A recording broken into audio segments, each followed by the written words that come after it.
আমাকে বলছে রাজাকার।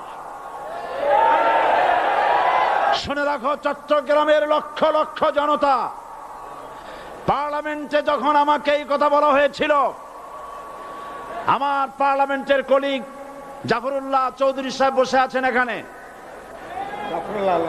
হ্যাঁ, জাফরুল ইসলাম চৌধুরী বসে আছেন পাশে, প্রধানমন্ত্রী সুদ্ধা, অন্তত 3 শতাধিক পার্লামেন্টের সম্মানিত সদস্যরা সেদিন বসা। 1997 সনের বাজেট বক্তৃতা যখন আমি করতেছিলাম, ডক্টর কুদরতে খোদা, নাম রাখছে কুদরতে খোদা, আসলে গজবে খোদা। এই লোকটি নাস্তিক, ইসলামের চূড়ান্ত দুশমন। তার প্রণীত শিক্ষা ব্যবস্থার যখন সমালোচনা করছিলাম, ট্রেজারি বেঞ্চ থেকে আমাকে বলা হলো রাজাকার।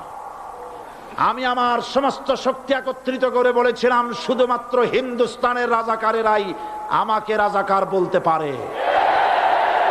আমি বলেছিলাম 1973 সন পর্যন্ত আমি বাংলাদেশের কোন রাজনৈতিক দলের নেতা এবং কর্মী ছিলাম না। আমি রাজাকার নই।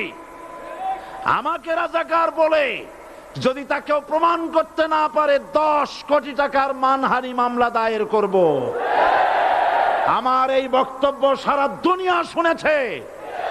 পার্লামেন্টে আমার এই বক্তব্য রেকর্ড হয়ে আছে। সেদিন 3 শতাধিক পার্লামেন্ট মেম্বারের কেউ আমার চ্যালেঞ্জ গ্রহণ করেন নাই। যে কোনো ব্যক্তি পার্লামেন্টে গিয়ে আমার বক্তৃতা দেখে আসতে পারেন।